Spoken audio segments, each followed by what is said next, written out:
From the Trump administration to the Biden administration, the U.S. government has been trying to rein in Huawei, which is China's preeminent tech company, and for a while it looks like they might be succeeding.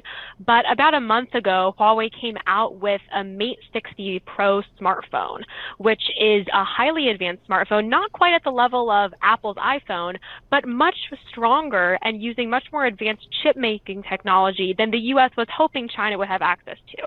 And the reason that they were able to do that is because while the U.S. has ratcheted up its export controls and sanctions regime against China, there have been some gaping holes left by a lack of coordination with allies, in particular Japan and the Netherlands, that have allowed Huawei to catch up. Take a step back. Remind us why so many, certainly the United States and other countries around the world, have been looking to rein in Huawei. Remind the world. So the issue in this story is not really the smartphone. It's the semiconductor chip that powers the smartphone. And the fact that Huawei has been able to come up with such an advanced chip doesn't really matter in the phone world, but it matters a lot for military applications in particular. So the U.S. and its allies view this as a really serious national security issue. If the Chinese and Chinese state-backed companies are able to produce chips with artificial intelligence capabilities that can power highly advanced weapons technology, that poses a real threat to America and its allies. So what is the Biden administration doing to try and combat this threat? So the Biden administration released a round of export controls last October that basically tried to cut China off at the knees and say, you can only produce chips that are several generations behind the cutting edge. The problem is they announced those controls without getting the Japanese and the Dutch governments on board. And some of the most important companies in the semiconductor supply chain are located in Japan and the Netherlands. So China was able to stockpile that equipment, retool it to make more advanced chips than the U.S. thought they would be able to, and now produce this phone that's a generation ahead of where the U.S. wanted to keep them. And now the options for the Biden administration have significantly narrowed because Chinese have so much equipment, and the question is, can they produce it at scale? Yeah. Are there any new policies that are going to change, given that they now see that, wow, Huawei's managed to do this?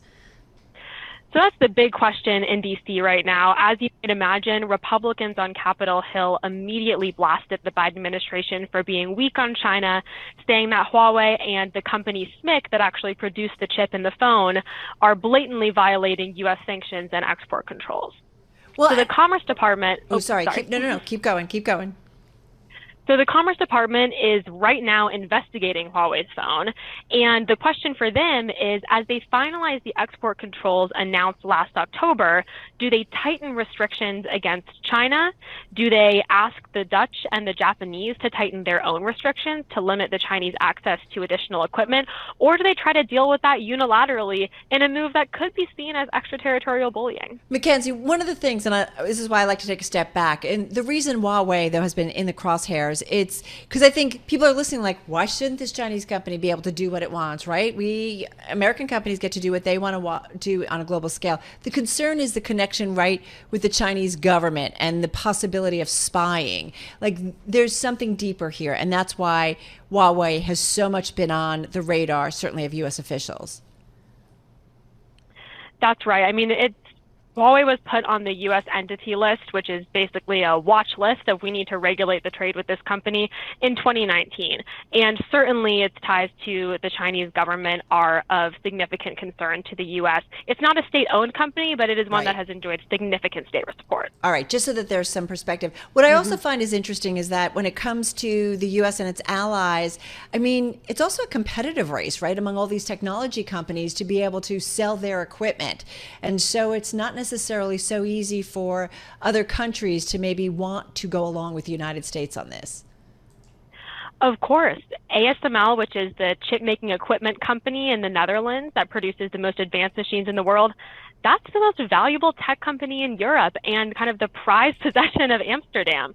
And on the U.S. side, where U.S. companies have faced more significant restrictions than Japanese or Dutch chip equipment makers, those companies are angry at the Biden administration saying, hey, you're cutting us off from revenue opportunities in China, and our competitors are not facing the same thing.